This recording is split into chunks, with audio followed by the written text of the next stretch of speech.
Mesdames et messieurs, bonjour, bienvenue dans le 13h de RTI 1. Le ministre de l'Enseignement technique et de la formation professionnelle a lancé mercredi la première étape des travaux du programme d'urgence de réhabilitation et d'équipement des centres de formation technique et professionnelle. Le coup d'envoi a été donné hier au lycée technique de Cocody. Ces travaux, qui vont coûter 36 milliards de francs CFA, vont durer 2 ans. Le ministre de l'Équipement et de l'Entretien routier, Amédée Kouakou, a effectué, lui, une visite de chantier des travaux de construction de voirie dans la commune de Cocody. Dans ce journal, nous irons sur le tronçon partant du carrefour Mbadon, rond-point Mputo, ambassade des États-Unis, en passant par le carrefour Solbeni, qui est en train d'être élargi.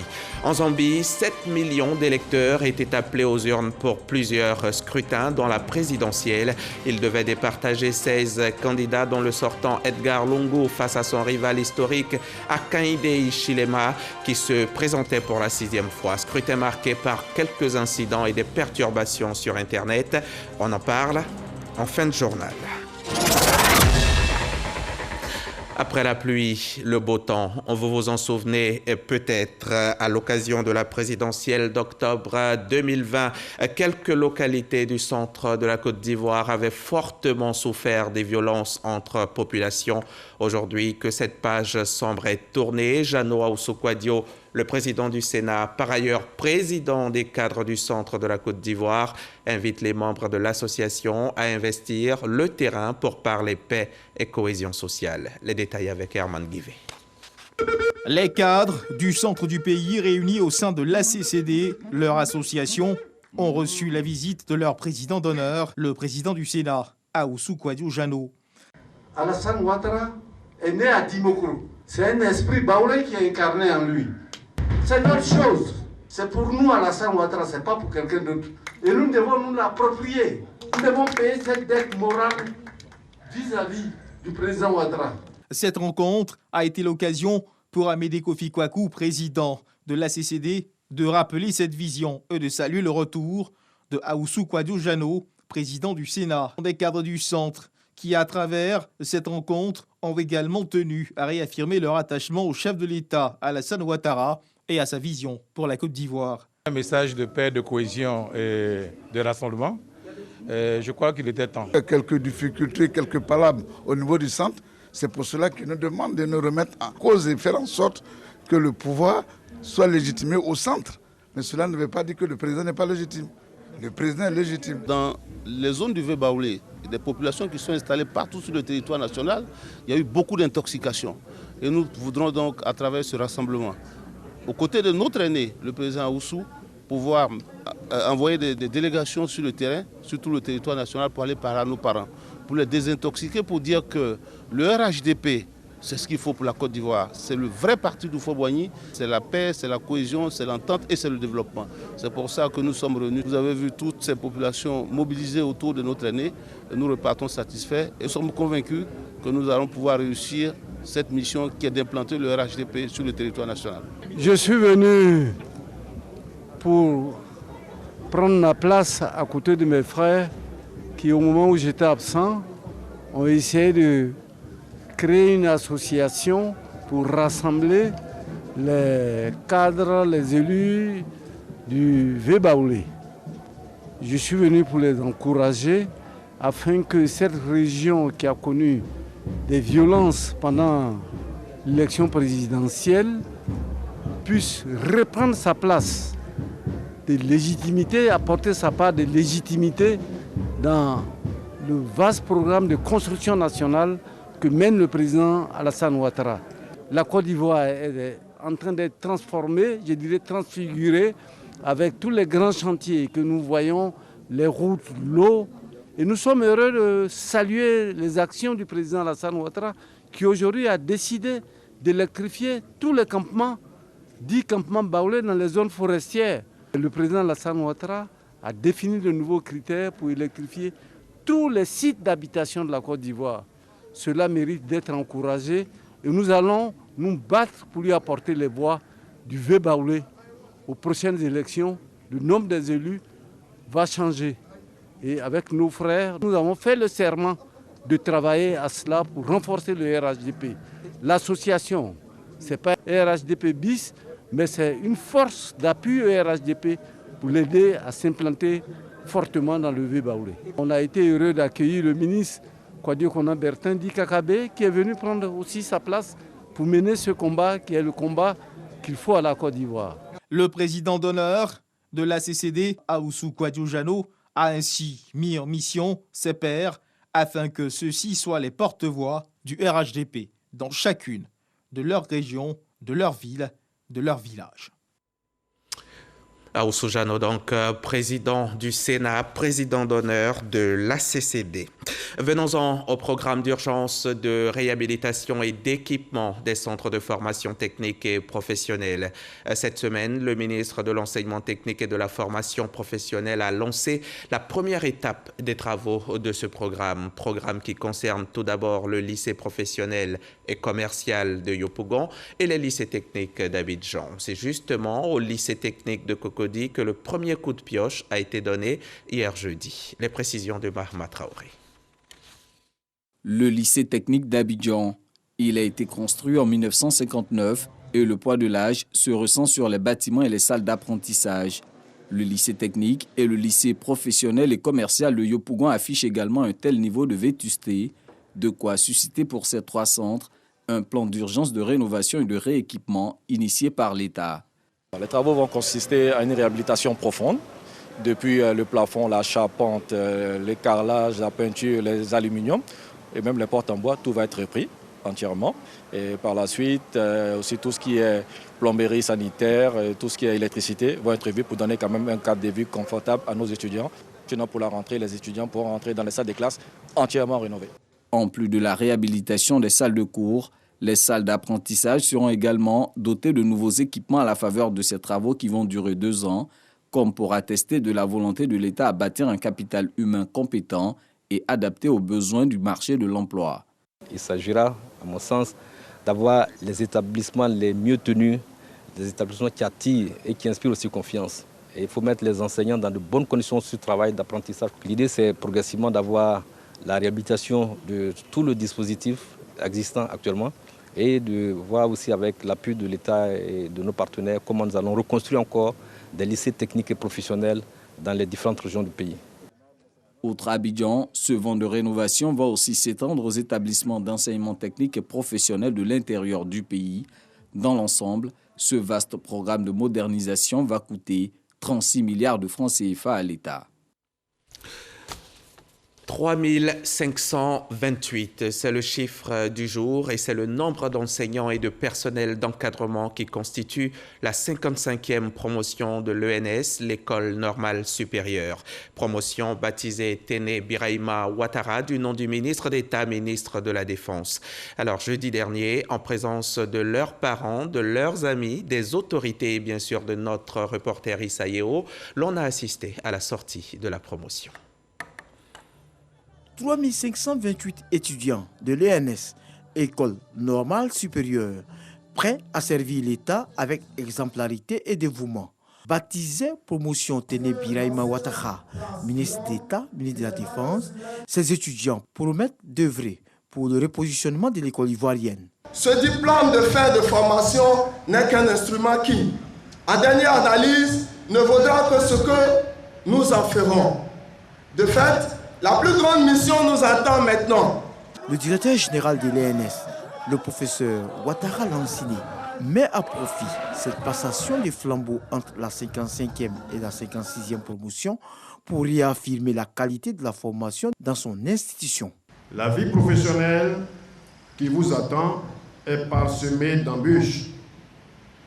Dans un environnement donnant l'impression que tout se monnaie à coups de billets de banque, vous ne devrez pas perdre de vue, je le dis avec insistance, les valeurs qui caractérisent le normalien.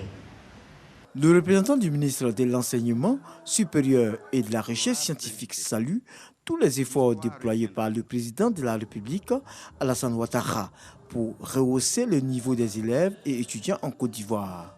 Quant à Malan Jean-Paul, directeur de cabinet au ministère d'État, ministère de la Défense, il demande aux étudiants d'être travailleurs et vertueux à l'image de leur parrain, Téné Birahima Ouattara. Bien formé, chaque citoyen peut remplir sa mission en toute confiance et obtenir des résultats excellents dans l'accomplissement de ses tâches. On peut être un très bon élève à l'école et rater sa vie professionnelle. La force de toute nation réside dans la qualité et dans la solidité de son système éducatif. Je vous exhorte donc à être des enseignants soucieux de la qualité de la formation que vous dispenserez aux jeunes générations. Ce baptême de la promotion Téné Birahima Ouattara a été l'occasion pour l'ENS d'honorer ses éminents enseignants et professeurs. Les meilleurs étudiants de la 55e promotion ont été également récompensés. La Côte d'Ivoire, grande lauréate du prix Paris de la CEDEAO, le programme d'appui à la recherche et à l'innovation. Le Paris, c'est une saine émulation entre les consortiums des universités de la sous-région, des consortiums qui présentent des projets de recherche scientifique, mais pas n'importe lesquels. Ce doit être des projets susceptibles d'impacter positivement la vie des populations. Théodore Zozo et Godefroy Kambawa étaient à la remise des prix à l'université Félix Houphouët-Boigny d'Abidjan, Cocody. Le consortium suit la pharmacopée du professeur Nguessan Jean-David, lauréat du prix du programme d'appui à la recherche et à l'innovation 2020 de la CEDEAO.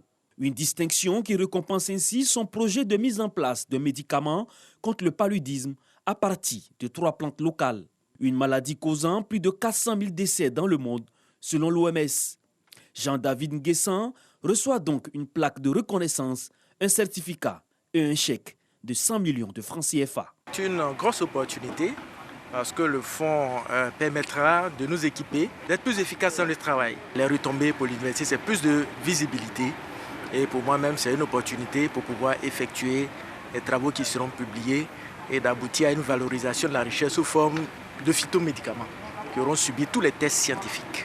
Le lauréat a été sélectionné par un jury de 9 experts qui a soumis ses résultats au Conseil des ministres de la CEDEAO pour validation avant la proclamation des résultats. Il y a 2 lauréats. L'un des lauréats qui se trouve donc au Bénin, il faut d'abord être chercheur de la région et avoir son laboratoire dans la zone CEDEAO.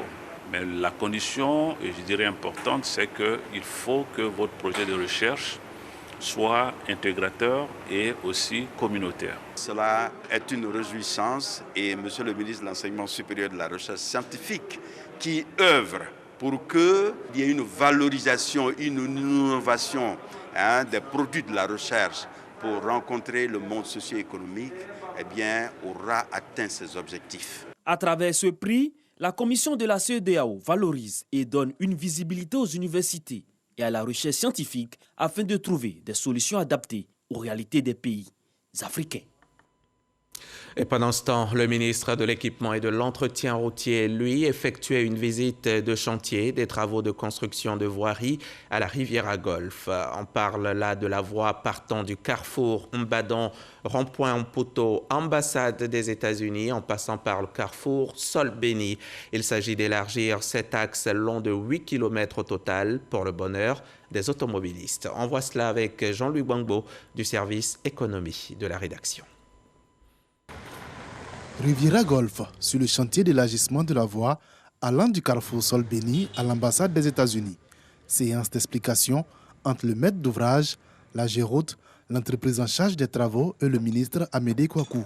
Le ministre de l'Équipement et de l'Entretien routier est venu s'enquérir du niveau d'exécution générale de ce projet dont le principal objectif est de désengorger ce tronçon. Aujourd'hui, vous voyez la densité de la population. Le matin, nous avons une congestion de trafic très importante. C'est pour ça que le président a souhaité qu'on fasse cette voie. Nous avons bon espoir qu'on va pouvoir tenir ces délais.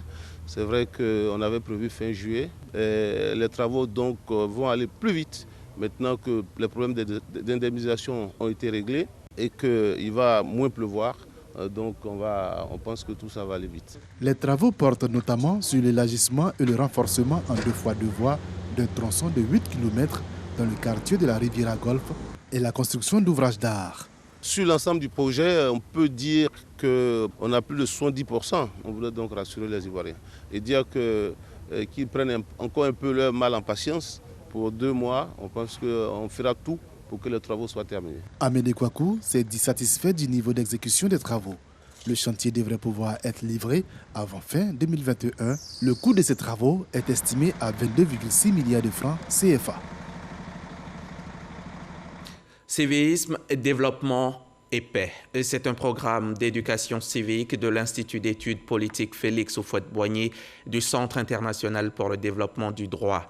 C'est un projet qui vise à soutenir les actions du gouvernement en faveur du respect des lois républicaines et contribuer à l'édification et au changement de comportement des populations en Côte d'Ivoire. On en sait plus avec Jean-Marc Djadji. Civisme, développement et paix est le projet d'éducation civique que propose l'Institut d'études politiques Félix Houphouët-Boigny devant la presse nationale. Ce programme interpelle toutes les couches sociales sur le respect des lois de la République, l'importance de la cohésion sociale et la promotion des actions de développement. Il ne s'agira pas pour nous de seulement vulgariser les lois et les valeurs fondamentales de la société, mais il s'agira pour nous, dans le cadre de ce programme aussi, d'attirer l'attention de nos compatriotes sur la nécessité qu'il y a de respecter la loi en vue de créer un climat paisible dans lequel le développement de notre pays peut advenir. Pour atteindre ces objectifs, l'Institut opte pour les médias classiques et les nouveaux médias. Nous allons confectionner des capsules qui vont de 5 minutes maximum, qui vont traiter de problématiques essentielles, et ces capsules vont être diffusées sur des réseaux sociaux dédiés au programme, mais aussi proposées aux télévisions nationales et privées et aux radios nationales et privées. Le projet d'éducation au civisme, au développement et à la paix de l'Institut d'études politiques Félix Houphouët-Boigny a une durée permanente et s'inscrit dans l'une de ses missions, celle d'éduquer les populations à travers des productions et analyses. La maladie, la mort, le monstre coronavirus en distribue à souhait et partout sur la planète. Il faut donc s'en prémunir. Comment? En se faisant vacciner, par exemple.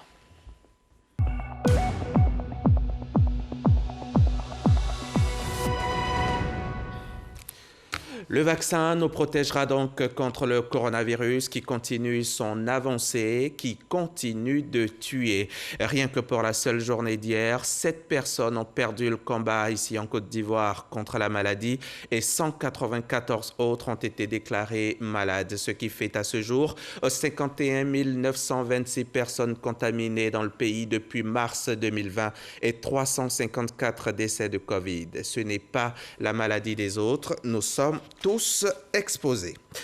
La Côte d'Ivoire a célébré son 61e anniversaire d'indépendance le 7 août dernier. À cette occasion, la célèbre marche des femmes sur Grand Bassam a été commémorée par des femmes à l'occasion d'un partage d'expériences dont l'invité spécial était Nassene Batouré, la ministre de la Femme. Notre reporter aussi était une femme, Patricia Omouetia. Madame Kamara Nekeita Mansaran, aujourd'hui âgée de 103 ans, est l'épouse de l'un des 8 prisonniers détenus par les colons en 1949 à la prison de Grand Bassam. 73 ans après la marche des femmes sur Grand Bassam, l'Afterwork de Blamo a commémoré l'événement à l'occasion de la fête de l'indépendance de notre pays. Les enfants et les petits-enfants de ces pionnières de la marche témoignent. Je suis fier de ce que ma grand-mère a pu faire. En tant que femme, je suis fier aussi du fait qu'aujourd'hui ce soit mis en avant et qu'on en parle. Parce que depuis 1949 jusqu'à aujourd'hui, on n'en parlait pas. Et nous avons, à travers la fondation, essayé de commencer à faire en sorte que les gens comprennent que les femmes ont un rôle important à jouer. À la maison, nous avons toujours raconté cette histoire, ce combat de mon grand-père, ce combat aussi de ma grand-mère pour le libérer de cette prison. Pour moi, c'est vraiment la personne la plus inspirante. La fête de l'indépendance de notre pays, ce 7 août, a donc été l'occasion pour Blamo, plateforme de partage, de réseautage et surtout de développement de la femme, d'échanger sur le thème « Les femmes de l'indépendance à nos jours ». Le témoignage le plus émouvant, ça a été la lutte de ces femmes sur Grand Bassam et de se rendre compte qu'on a encore une survivante parmi nous ça a été un moment d'émotion et de remise en cause parce qu'on se dit aujourd'hui, quels sont nos challenges? Invitée spéciale de cette 4e édition, la ministre de la Femme, de la Famille et de l'Enfant a partagé son expérience et a entretenu l'auditoire sur l'autonomie de la femme et la mise en œuvre de projets de société. Il faut toujours se battre, il faut persévérer et il faut surtout reconnaître ce qu'on peut faire, ce qu'on ne peut pas faire et avoir cette culture de toujours apprendre.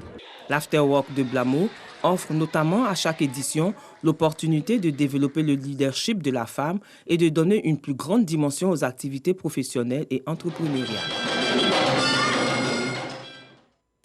Au nord de la Côte d'Ivoire, dans le Kabadougou, les femmes étaient également à l'honneur. Une centaine de membres leaders d'organisations féminines d'Odiéné, de Gbéléban et de Séidougou ont été formés à la citoyenneté, la cohésion sociale et la solidarité. Une initiative de la Fondation Oasis Solidarité Sociale. On en sait plus avec Soro Corona, RTI Bouaké. Citoyenneté, leadership et solidarité. Facteur de développement, c'est le thème de la formation des leaders des organisations et groupements féminins de la région du Kabadougou. Elles sont 100 femmes des localités d'Odiéné, Gbéléban et Séidougou à être formées.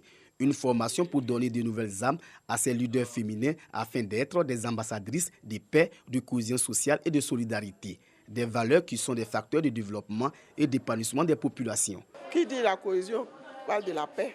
Parce que si nous ne travaillons pas ensemble, la main dans la main, il n'y aura pas la paix. Donc, sur ce plan-là, nous avons appris beaucoup de choses aussi. Et nous allons nous atteler à la cohésion et à la paix. Je vais les sensibiliser en disant de se mettre ensemble, vivre ensemble.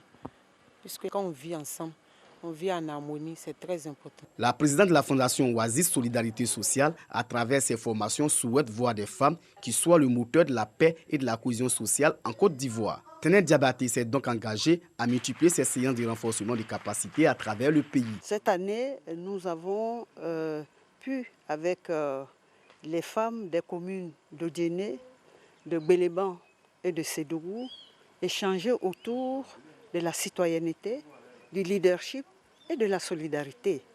Parce que nous avons dit que cette trilogie nous permet de fonder les facteurs du développement local. Le siège de la Fondation Oasis Solidarité Sociale a été inauguré dans la sous-préfecture de Séidougou. Des présents ont été offerts à ces femmes afin de les accompagner dans leur mission d'ambassadrice de la paix et de la cohésion sociale en Côte d'Ivoire. La Fondation Oasis Solidarité Sociale a vu le jour en 2013.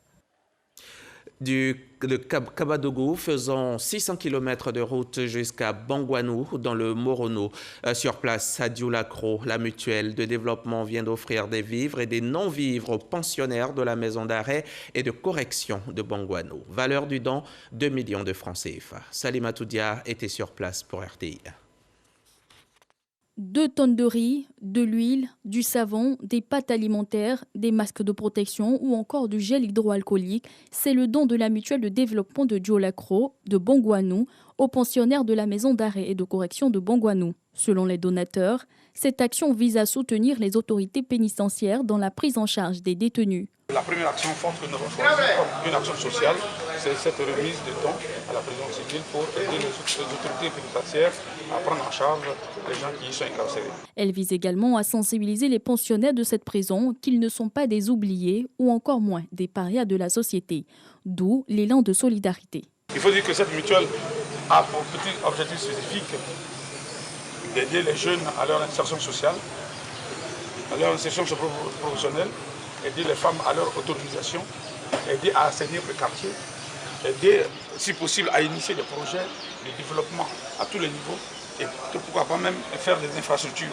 La mutuelle de développement du quartier Dioulacro de Bangouanou, créée en 2021, a pour objectif de regrouper les fils et filles du dit quartier, ainsi que toute personne y ayant un intérêt autour de son développement en particulier et celui de la ville de Bangouanou en général. On prend maintenant la direction de Bouna, dans le village d'Assoum 1, précisément, localité où l'ambassade d'Allemagne a réalisé une pompe à motricité humaine. Pompe que le président du conseil régional du Bonkani s'est fait le plaisir d'inaugurer le week-end dernier en présence des populations qui, vous allez le voir, étaient très heureuses. Le reportage d'Herman Niamia, notre correspondant dans la région. Ce geste du président du conseil régional du Bonkani représente un véritable soulagement pour les habitants d'Assoum 1, village situé à environ 10 km de Bouna. Les femmes de cette localité n'auront plus à parcourir des kilomètres pour avoir de l'eau potable lorsque l'unique pompe du village tombera en panne.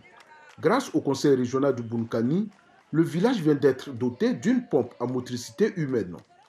Une joie pour les populations qui n'ont pas manqué de traduire leur gratitude à leurs bienfaiteurs. Avant, quand il n'y a pas de pompe là, les femmes là souffrent même. Souvent, les femmes là peuvent quitter à 4 h du matin ou bien à 3 h du matin jusqu'à elles dorment au marigot. Donc aujourd'hui, Dieu merci, on a prié Dieu jusqu'à... Donc on a eu pompe là aujourd'hui, vraiment. On ne sait pas ce qu'on a dit après.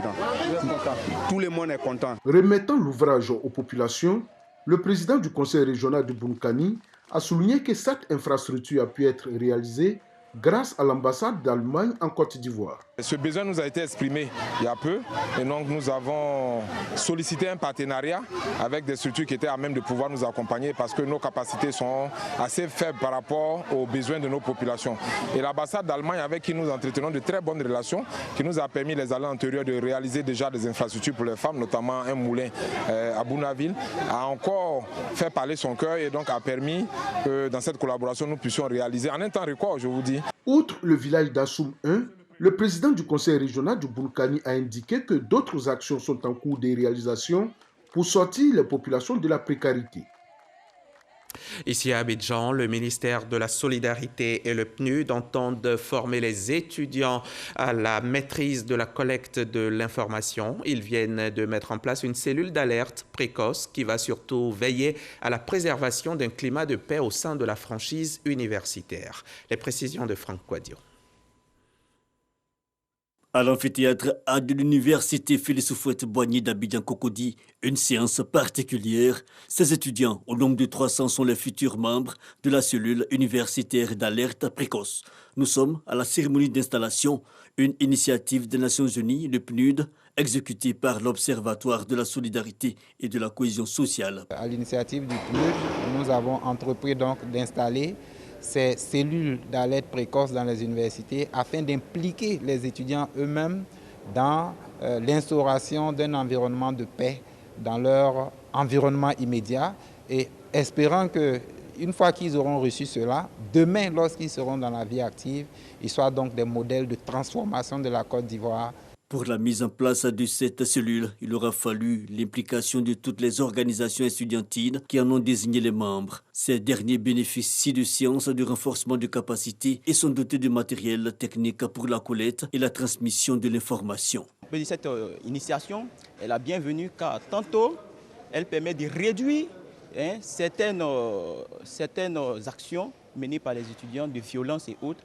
Ce seront des outils pour moi pour pouvoir recenser les conflits, les alertes. Nous avons mis en place un comité de gestion, un comité de veille de gestion des crises. Donc l'objectif, c'est chaque fois de pouvoir se rencontrer au moins une fois par mois pour essayer de voir quels sont les problèmes auxquels nous sommes confrontés et des problèmes qui peuvent entraîner des blocages demain. Et donc cette cellule d'alerte précoce est la bienvenue. Elle va travailler en étroite collaboration avec notre comité de veille et de gestion des crises. L'alerte précoce est un mécanisme de collecte systématique de données à partir d'indicateurs précis. Le ministère de la Solidarité et de la lutte contre la pauvreté et le PNUD veulent ainsi contribuer à un environnement universitaire apaisé. La paix et l'entente entre les hommes, c'est partout qu'elle est utile. Là-bas, au Cameroun, par exemple, un incident entre pêcheurs et éleveurs a dégénéré mardi dernier dans l'extrême nord du pays. Des affrontements ont fait 12 morts et 48 blessés dans la zone de Logon-Birni, près de la frontière tchadienne, selon le gouverneur de la région, qui juge que la situation est désormais sous contrôle. En Zambie également, on parle de mort. C'était hier lors de la journée électorale. 7 millions d'électeurs étaient appelés aux urnes pour plusieurs scrutins, dont la présidentielle. Ils devaient départager 16 candidats, dont le sortant, Edgar Lungu, face à son rival historique Hakainde Hichilema, qui se présentait pour la 6e fois. Scrutin marqué par quelques incidents et des perturbations sur Internet. La paix en Côte d'Ivoire, la paix dans le monde, la santé en Côte d'Ivoire, la santé dans le monde. À demain, 13h.